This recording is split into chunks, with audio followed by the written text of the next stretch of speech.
नमस्कार, अपने उत्तराखंड देख रहे हैं आप। मैं हूं आपके साथ नेहा। सीएम पुष्कर सिंह धामी ने गुरुवार को भ्रमण के दौरान विधानसभा परिसर भराड़ीसैंण के मुख्य मार्ग पर सफाई कर रहे स्वच्छता कर्मियों से बातचीत कर उनका हालचाल जाना। इस दौरान सीएम धामी ने विधानसभा सत्र में ड्यूटी पर तैनात पुलिसकर्मियों से वार्ता की और उनके खाने रहने से संबंधित व्यवस्थाओं की जानकारी ली। भ्रमण के दौरान सीएम ने स्थानीय ग्रामीणों से भी बातचीत की और उनकी समस्याओं की जानकारी ली।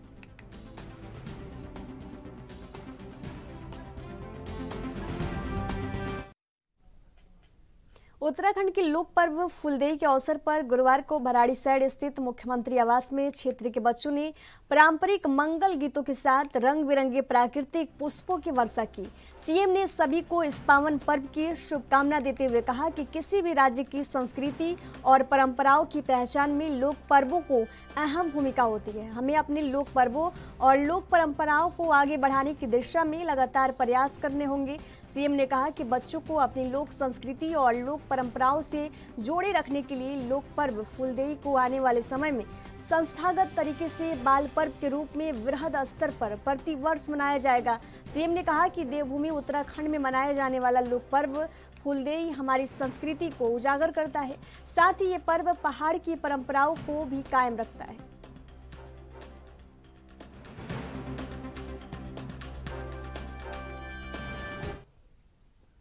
उत्तराखंड के देहरादून से खबर है, जहां कांग्रेस प्रदेश अध्यक्ष करण माहरा ने प्रेस कॉन्फ्रेंस किया और इस दौरान उन्होंने कहा कि सरकार की बजट आंख में धूल झोंकने वाला काम किया है। पिछले बजट का 60 बजट केवल खर्च किया गया है। रोजगार देने में सरकार सक्षम नहीं है। राज्य की आर्थिक स्थिति दयनीय है। जो पार्टी बेटी बचाओ बेटी पढ़ाओ की बात करती है, वो भी बजट हटाया गया है।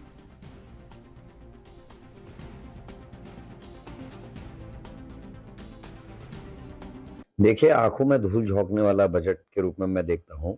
बेरोजगारों के लिए इसमें कुछ भी नहीं है, किसानों के लिए कुछ नहीं है। केवल जब कैबिनेट की बैठक में समर्थन मूल्य ही नहीं बढ़ाया गया और पुराने किसानों का जो पुराना बकाया उसका भुगतान नहीं किया गया, वो उसका जिक्र नहीं है कि 200 करोड़ से ज्यादा का किसानों का पुराना भुगतान है और जो किसानों के लिए रखा गया है वो 100 करोड़ के आसपास है। तो इससे सरकार की नीयत सामने आ जाती है।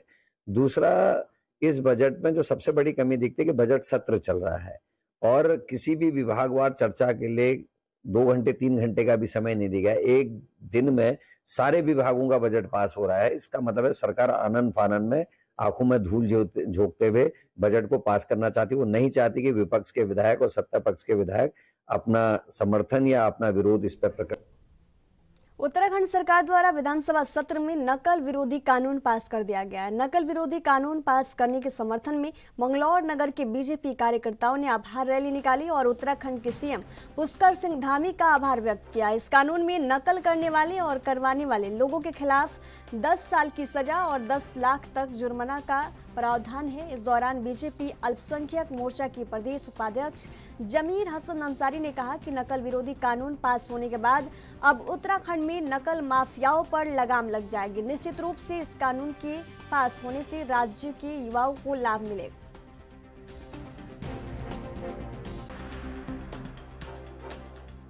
बंधुओं, आप तो अच्छी तरह से जानते हैं कि आज तक जो कंपटीशन होते रहे नौकरियों के लिए, उनमें नकल होती रही और असक्षम लोग नियुक्त होते रहे। जो सक्षम लोग थे, जो मेहनती बच्चे थे, वो कहीं ना कहीं मेहनत करने के बावजूद अपने हक से वंचित होते रहे। तो हमारे यशस्वी मुख्यमंत्री आदरणीय पुष्कर सिंह धामी जी ने इसके खिलाफ एक सख्त कानून लाकर एक सराहनीय काम किया है और हम अपने युवा मुख्यमंत्री धाकड़ धामी जी, उनका धन्यवाद अदा करने के लिए ये पदयात्रा निकाल रहे हैं। और हमारा ये मकसद है कि ये जन जन तक इसका संदेश जाए कि अब कम से कम उत्तराखंड में नकल करके कोई असक्षम आदमी सक्षम छात्र का हक नहीं छीन सकेगा। मकसद हमारा ये है कि हमें एक ऐसी सोच और ऐसी दूरदृष्टि वाले मुख्यमंत्री जी मिले हैं, जिन्होंने देश के युवा के लिए, अपने प्रदेश के युवाओं के लिए बहुत ही सकारात्मक कदम उठाया है। नकल विरोधी कानून बनाना एक बहुत ही युवाओं के लिए बहुत अच्छा कदम है। आप देखिए कि गुजरात एक इतना एडवांस प्रदेश है, उसके पास भी ये नीति नहीं थी। वो भी धामी जी के से प्रेरणा लेकर ये कानून लागू करने जा रहे हैं और प्रदेश में पहला उत्तराखंड प्रदेश है जिसने ये कानून लागू। उत्तराखंड की बोर्ड परीक्षाएं आज से शुरू हो गई हैं। छात्रों में परीक्षा को लेकर उत्साह दिखाई दिया। इस बार उत्तराखंड विद्यालयी शिक्षा परिषद ने सुबह की पाली में ही इंटरमीडिएट और हाई स्कूल की परीक्षाएं रखी थी। परीक्षाएं आगामी 6 अप्रैल तक चलेंगी। पौड़ी जिले में बोर्ड परीक्षाओं को शांतिपूर्ण संपन्न कराने को लेकर जिला प्रशासन ने तैयारियां पूरी कर चुकी है और परीक्षा को नकल विहीन कराने के लेकर पूरे प्रयास किया जा रहा है।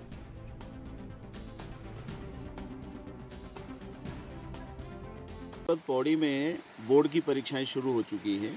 136 केंद्रों पर लगभग 18,000 बच्चे बोर्ड परीक्षाएं दे रहे हैं। आज 12th क्लास का हिंदी का पेपर है। मैं ये भी बताना चाहता हूँ, परीक्षाओं को नकल विहीन और सुचतापूर्वक चलाने के लिए हमने विशेष तैयारियां की हैं। हर बच्चे की 3 बार तलाशी ली जानी है, जिससे कि नकल विहीन परीक्षा हो सके। पहली तलाशी गेट पर होनी है। गेट पर एंट्री के समय ही किताबें कॉपियां बच्चों से हटा दी जाएंगी। कोई भी ऐसी सामग्री लेके अंदर प्रवेश नहीं कर पाएगा जिससे नकल कर सके। उसके बाद स्कूल के अंदर आंतरिक सचल दल बनाया गया है, इंटरनल फ्लाइंग बनाई गई है, वो चेक करेगी। और इसके अलावा 3 फ्लाइंग हमारी एक्सटर्नल डिस्ट्रिक्ट लेवल की बनाई गई हैं, एक डीओ बेसिक, एक डीओ माध्यमिक और एक सीओ की। इसके अलावा सभी खंड शिक्षा अधिकारियों की 15 फ्लाइंग हैं। तो इस प्रकार से जो बच्चे एग्ज़ाम देंगे पूरी निगरानी के अंदर देंगे और परीक्षा उधम सिंह नगर जिले के किक्षा में उत्तराखंड सरकार द्वारा कई गुना सर्किल रेट बढ़ाए जाने का मामला लगातार तूल पकड़ता जा रहा है। विगत 16 फरवरी से धरना प्रदर्शन कर रहे दर्जनों लोगों ने सर्किल रेट कम किए जाने की मांग को लेकर प्रदर्शन किया। किक्षा में रजिस्ट्रार कार्यालय के बाहर कांग्रेस प्रांतीय उद्योग व्यापार मंडल, वकीलों और दस्तावेज लेखक संघ ने जुड़े लोगों ने जोरदार धरना देते हुए सर्किल रेट कम करने की मांग की। प्रदर्शन कर रहे लोगों का कहना था कि उत्तराखंड सरकार द्वारा किक्षा क्षेत्र के साथ भेदभाव किया जा रहा है।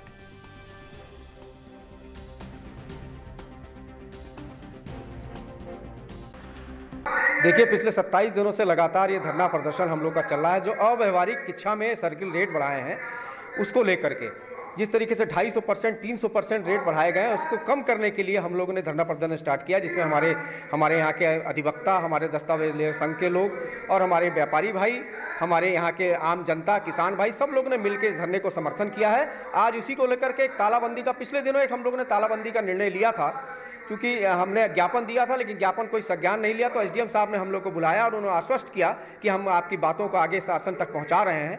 इसको लेकर के हम लोगों ने उस दिन तालाबंदी स्थगित कर दी थी। आज फिर हम लोग आए हुए हैं, लेकिन हमको ऐसा लग रहा है, जैसे हमारे और साथी लोग भी वार्ता अभी की, अधिकारियों से वार्ता हुई है, कि हमारी बातों को आगे शासन तक पहुँचा दिया गया है और उसमें बहुत जल्दी कोई निर्णय होने वाला है। प्रदेश में सर्किल रेटों को बढ़ा दिया गया है। किच्छा में बहुत ज़्यादा बढ़ाया गया उन सर्किल रेटों को। लगभग जो रेट थे उनसे 2.5 से 3 गुना तक सर्किल रेटों को बढ़ा दिया गया है। उन रेटों को घटाने के लिए, तर्कसंगत बनाने के लिए धरना चल। ये देखिए, जिस दिन से सर्किल रेट बढ़े उसी दिन से हमारा नगर कांग्रेस कमेटी और हमारे जितने भी आंदोलनकारी, किच्छा के आंदोलनकारी कहेंगे, सब लोग रजिस्ट्री के खिलाफ से बैठे हुए हैं। आज 15-17 दिन से ज़्यादा हुए, 27 दिन हो गए। आज भी ये था कि पनेरू जी ने पहले कहा था कि हम तालाबंदी करेंगे। आज भी जो डिसाइड करेंगे ये लोग, उसके साथ हैं हम लोग नगर कांग्रेस कमेटी। लेकिन हम ये कहते हैं कि जनता के साथ बहुत ज़्यादा गवर्नमेंट चल रही है। ये किच्छा के ही रेट क्यों बढ़ाए गए? कल हम रुद्रपुर थे, रुद्रपुर में भी पब्लिक का मूवमेंट था, लेकिन नेता भी थे, पब्लिक भी थी। आज यहाँ थोड़ा सा पब्लिक का मूवमेंट कम है, जिससे कि अफसर जल्दी नहीं मान रहे। लेकिन हम ये वादा करते हैं, जब तक ये आंदोलन चले। शहर में जयराम चौक से चंद्रभागा पुल के बीच 0 जोन के नियम को पुलिस अब सख्ती से लागू करने के प्रयास में जुट गई है। पुलिस ने नियमों का उल्लंघन कर जाम लगा रहे 30 ई रिक्शा और टेम्पो के चालान काट 15,000 का जुर्माना वसूल किया। पुलिस ने ड्राइवर को चेतावनी दी, यदि 0 जोन के नियम का उल्लंघन कर वाहन सड़क पर खड़े किए तो उनके वाहन कब्जे में लेकर सीज कर दिए जाएंगे, जिसकी पूरी जिम्मेदारी ड्राइवरों की होगी। ट्रैफिक इंचार्ज अनवर खान ने बताया कि 4 धाम यात्रा के मद्देनजर पुलिस ट्रैफिक व्यवस्था को सुधारने की कोशिश कर रही है। लगातार ट्रैफिक का दबाव लक्ष्मण झूड़ा हरिद्वार मार्ग पर बढ़ रहा है। ड्राइवर सवारी बैठाने और उतारने के लिए जयराम चौक से चंद्रभागा पुल के बीच अपने वाहनों को रोक रहे हैं, जिसकी वजह से जाम लगना आम हो गया है। ऐसे में ट्रैफिक व्यवस्था को पटरी पर लाने के लिए पुलिस ने 0 जोन का पालन सख्ती से कराना शुरू कर दिया है।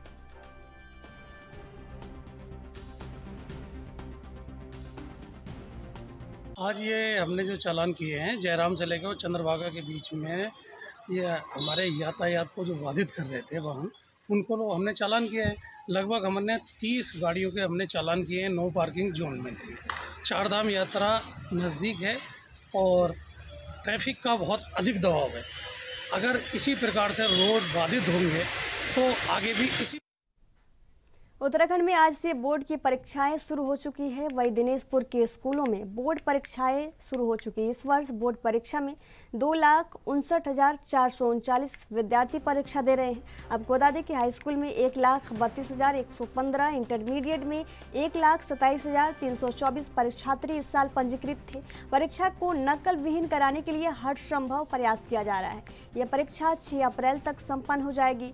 वही बोर्ड सचिव डॉक्टर नीता तिवारी ने बताया कि बोर्ड परीक्षा में नकल रोकने के लिए हर तरह से प्रयास किया जा रहा है।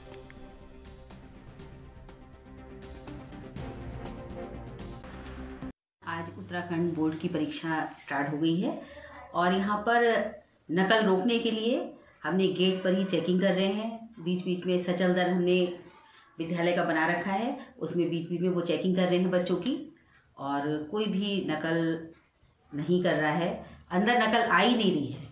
नकल को हम वहीं, पहली बात तो बच्चे लेकर नहीं आ रहे हैं, कोई पढ़ने के लिए भी अगर ला रहा है तो हम सब वहीं पर गेट पर ही उनको चेकिंग करके रोक। पहले तो मैं सारे बच्चों को बहुत बहुत बधाई और शुभकामनाएं देती हूं। आज से बोर्ड एग्ज़ाम शुरू है 2023 का, तो आज इंटर हिंदी का पेपर है। सारे बच्चे अंदर एंट्री हो गई है। बच्चों को बहुत बहुत मैं बधाई देती हूँ, शुभकामनाएं देती हूँ और आशा करती हूँ सारे बच्चे अच्छे से पेपर देंगे, अच्छे मार्क्स आएंगे। और मैडम ने भी, नीता तिवारी ने भी इसमें बहुत किया है। हमारे यहाँ इंटर में 575 बच्चे हैं, तो आज अभी तो एंट्री हुई है, अभी एब्सेंटी वगैरह आई नहीं है। और हाई स्कूल में 604 बच्चे हैं। बहुत बहुत मतलब बधाई इन बच्चों को कि ये बच्चे बहुत अच्छे से। तो मैं आपको बताना चाहता हूँ कि बोर्ड परीक्षा में जितने भी परीक्षार्थी हैं उनको मैं अपनी तरफ से शुभकामनाएं देता हूँ और मैं ये आशा करता हूँ कि अच्छे से पेपर करेंगे और उनका जो मार्क्स आएंगे वो अच्छे आएंगे और वो हमारे राज्य और देश के लिए कुछ काम करेंगे। और हमारी तरफ से जो व्यवस्थाएँ हैं वो पूरी की जा चुकी है। और अल्मोड़ा में भारतीय मानक ब्यूरो द्वारा विकास भवन सभागार अल्मोड़ा में जिला स्तर पर विभागों के जिला प्रमुखों के लिए संविधिकरण कार्यक्रम का आयोजन किया गया, जिसमें अल्मोड़ा जिले के 40 से अधिक जिला स्तरीय कार्यालयों के प्रमुखों ने भाग लिया। इस अवसर पर ब्यूरो के उपनिदेशक ने भारतीय मानक ब्यूरो की गतिविधियों के बारे में, हॉलमार्क तथा ISI मार्क के बारे में बताया। साथ ही उन्होंने भारतीय मानकों के आधिकारिक प्रयोग पर जोर तथा सभी विभागों से निविदाओं में भारतीय मानकों का उल्लेख करने तथा ISI मार्क प्रमाणित वस्तुओं की खरीदारी करने पर जोर दिया। उन्होंने BIS के ऑनलाइन प्लेटफॉर्म और BIS की केयर ऐप के बारे में भी विस्तृत रूप से प्रकाश डाला।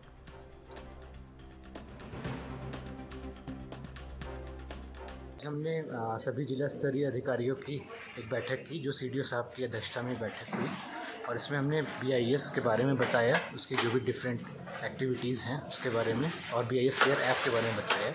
साथ ही साथ हमने ये भी बताया कि कैसे डिफरेंट स्टेट गवर्नमेंट्स के डिपार्टमेंट्स को अपनी टेंडरिंग प्रक्रिया में किन किन चीज़ों का ध्यान रखना है। अब खबर जनपद उधम सिंह नगर के जसपुर कोतवाली क्षेत्र से है, जहां क्षेत्र के गांव गुल्लार गोजी में फरार आरोपी प्रधानपति युवा कांग्रेस के राष्ट्रीय महासचिव के खिलाफ 25,000 का इनाम घोषित किया गया है, जिसकी तलाश में पुलिस जुटी हुई है। दरअसल जसपुर के गांव गुल्लर गोजी के पूर्व प्रधान और वर्तमान में प्रधानपति और कांग्रेसी नेता नईम अहमद एक मुकदमे में फरार चल रहे हैं। कुछ दिन पहले ही पुलिस द्वारा 82 की कार्रवाई के तहत गाँव में मुनादी भी कराई गई थी, जिसके बाद अब वरिष्ठ पुलिस अधीक्षक उधम सिंह नगर द्वारा आरोपी नईम अहमद पर 25,000 का इनाम घोषित किया गया है। वही क्षेत्र अधिकारी वंदना वर्मा ने बताया कि शातिर अपराधियों के खिलाफ लगातार अभियान चलाया जा रहा है। वर्ष 2014 में नईम अहमद ग्राम प्रधान थे और 2018 में इनके खिलाफ एक शिकायत की गई थी कि फर्जी दस्तावेजों पर ये ग्राम प्रधान बने। इसके बाद जांच में ये सत्य पाया गया और इनके खिलाफ जसपुर में 420 का मुकदमा दर्ज किया गया। तब से ये फरार चल रहे थे और इनके ऊपर 25,000 का इनाम घोषित किया गया।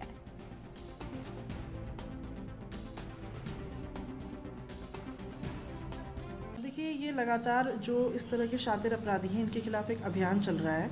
ये नईम अहमद हैं जो कि वर्ष 2014 में ग्राम प्रधान थे 2018 में इनके विरुद्ध एक शिकायत हुई थी जिसमें ये बताया गया था कि फर्जी दस्तावेज़ों के आधार पर इन्होंने प्रधान पद प्राप्त किया है। उस पर तत्कालीन पटवारी ने इनके खिलाफ मुकदमा भी लिखवाया था, लेकिन माननीय न्यायालय से इन्होंने उस मुकदमे को क्वैश करवा लिया था। इसके साथ ही माननीय न्यायालय ने जिलाधिकारी महोदय को एक कमेटी गठित करके इस प्रकरण की जांच कराने के निर्देश दिए थे। उस जांच रिपोर्ट के आधार पर इसमें ये तथ्य प्रकाश में आए कि जो आरोप लगाए गए थे वे सभी सच हैं, और उसके आधार पर इसमें अब एक मुकदमा जसपुर थाने में पंजीकृत हुआ है 420 के अंतर्गत। उस मुकदमे के पंजीकृत होने के बाद से ही नईम अहमद लगातार फरार चल रहा है। कई दबिशें पुलिस के द्वारा इसके विरुद्ध दी गई, परंतु ये गिरफ्तार नहीं हो पाया। इसके बाद इसके खिलाफ वारंट NBW निकाला गया और उसके बाद इसकी 82 की कार्रवाई भी की गई है, मुनादी भी की जा चुकी है। इसके बाद इस पर अब 25,000 का इनाम SSP महोदय के द्वारा किया गया है। इसकी तलाश में सभी टीमें हमारी दबिशें दे रही हैं। SOG की टीम भी इसमें। रुद्रपुर में G20 सम्मेलन को देखते हुए जिला प्रशासन ने अतिक्रमण के विरोध में व्यापार मंडल के पदाधिकारियों द्वारा हड़ताल करते हुए DD चौक स्थित राम मनोहर लोहिया मार्केट के साथ ही आसपास की मार्केट को बंद रखा गया। इस दौरान व्यापार मंडल के पदाधिकारियों ने प्रेस वार्ता करते हुए कहा कि G20 के आड़ में व्यापारियों को उजाड़ने का काम किया जा रहा है, इसके विरोध में उनके द्वारा प्रदर्शन किया जा रहा है। उन्होंने बताया कि पत्र उधम सिंह नगर जिले के DM के माध्यम से मुख्यमंत्री पुष्कर सिंह धामी को भेजा जाएगा और व्यापारियों को न उजाड़ा जाए, इसको लेकर रणनीति बनाने के लिए मांग की जाएगी। देखिए, जिला पूरा इनके साथ है। हमने आज पूरा समर्थन दिया है, पहले भी समर्थन है। व्यापार मंडल की हमारी इकाई है और पूरा जिला बिल्कुल एक सूत्र में पिरोया हुआ है हम लोगों ने, और संजय भाई को अकेला इस लड़ाई को नहीं लड़ेंगे। सब पूरा जिला इनके साथ खड़ा है। जैसे ये रूपरेखा तय करेंगे, अभी पहले हम आज शाम को मशाल जुलूस निकाल रहे हैं, कल ये ब्लड दे के चिट्ठी लिख देंगे मुख्यमंत्री को, और उसके बाद में अगर रुद्रपुर बंद की नौबत आएगी तो रुद्रपुर बंद किया जाएगा, फिर उसको आगे और बढ़ाया जाएगा आंदोलन को, अगर सरकार नहीं सुनेगी। यहाँ रुकेंगे एक छोटे से ब्रेक के लिए। ब्रेक के बाद जल्द हाजिर होंगे। देखते रहिए ANB न्यूज़।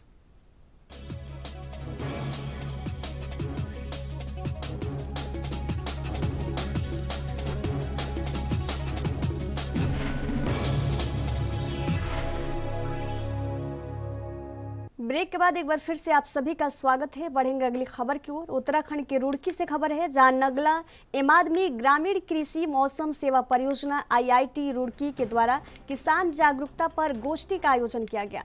इस अवसर पर कृषि गोष्ठी में प्रोफेसर आशीष पांडे ने पानी की उपयोगिता और सिंचाई जल की उपयोगिता के बारे में जानकारी दी। इस दौरान जल शक्ति मंत्रालय भारत सरकार में आयुक्त इंजीनियर अनुज कनवल ने कहा कि किसानों को सूक्ष्म सिंचाई, टपक और छिड़काव सिंचाई विधि की जरूरत है अपनाने की।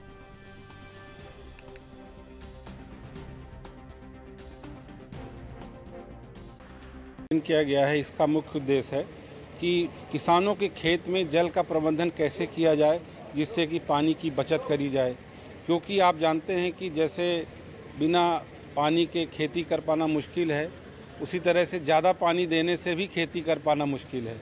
कई बार वाटर लॉगिंग का इश्यू हो जाता है।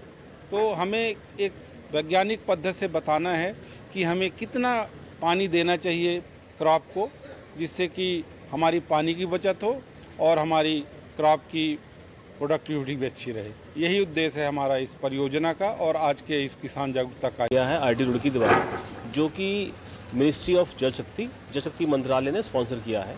तो इस बहाने एक मौका मिला है जिसके अंदर किसानों के साथ रूबरू होने का और उनकी समस्या जानने का और अपनी परियोजनाएं बताने का एक शानदार मौका है, जिसको हम यूज़ करेंगे। पहली बात तो ये कि किसानों को ये जानना बहुत ज़रूरी है कि उत्तम कृषि उत्पादन के लिए जल की प्रबंधन की क्या क्या ज़रूरत रहती है। जल प्रबंधन के लिए जो टपक और स्प्रिंकलर इरिगेशन सिस्टम्स हैं, उसके बारे में इनकी कितनी नॉलेज है और कितनी इनको नॉलेज गैप है, उसको कैसे पूरा किया जा सके।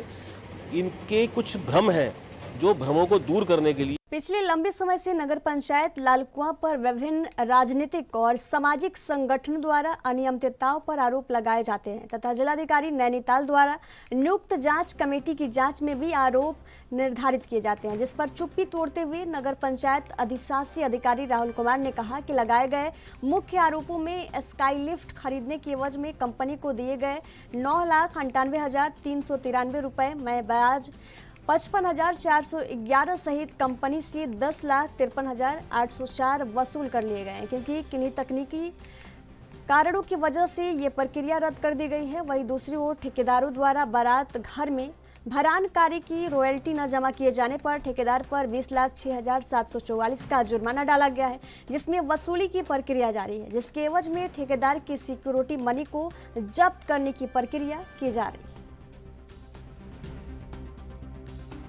आपको विदित है, जिलाधिकारी महोदय द्वारा जो जांच कमेटी बनाई गई थी उनके द्वारा जो रिपोर्ट दी गई, उसके क्रम में जिलाधिकारी महोदय द्वारा 3 बिंदुओं पर हमें कार्रवाई किए जाने के लिए निर्देशित किया गया है। प्रथम बिंदु है जो स्काईलिफ्ट के लिए अग्रिम धनराशि का भुगतान किया गया था, वो नगर पंचायत को वसूल करने के लिए निर्देशित किया गया है। तो उसके संबंध में बताना चाहूँगा कि वो पूरी धनराशि ब्याज सहित हमें 24 फरवरी को प्राप्त हो चुकी है, और जिसमें मूल राशि 9,98,393 रुपये थी और 55,411 ब्याज है इसमें, और कुल मिला के 10,53,804 रुपये नगर पंचायत के खाते में प्राप्त हो चुके हैं। दूसरा बिंदु ये था कि जो ND तिवारी मैरिज हॉल में मिट्टी का भरान का कार्य किया गया था, उसमें बिल भुगतान के समय रॉयल्टी की कटौती नहीं हुई थी। तो 7 जनवरी को इसका भुगतान हुआ था, जनवरी में इसका ये कार्य हुआ था पिछले वर्ष। तो इसमें हमने 2,06,000 रुपये का इनको नोटिस भेजा है रॉयल्टी जमा करने के लिए।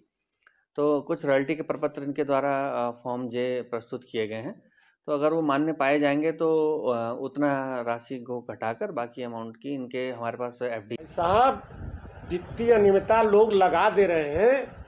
वित्तीय अनियमितता किसे कहते हैं लोग ये नहीं समझ पाते हैं।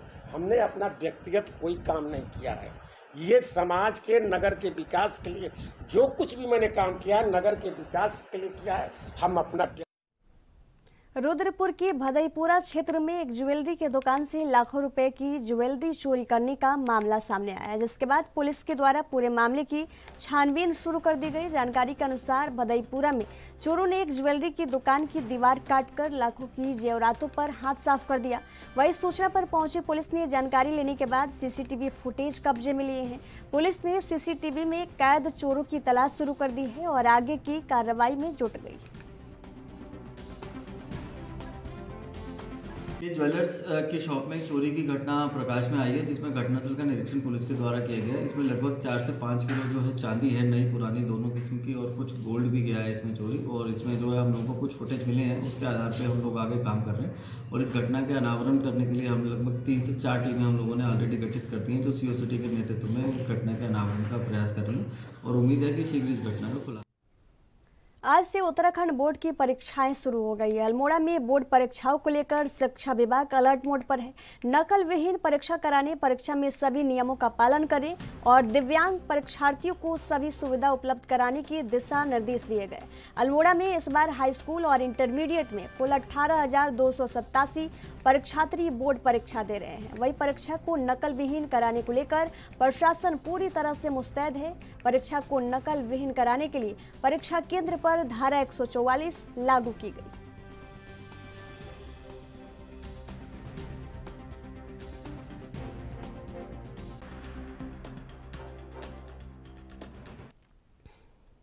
अपने उत्तराखंड के सफर में फिलहाल दीजिए जाने की इजाजत। देखते रहिए NB न्यूज। नमस्कार।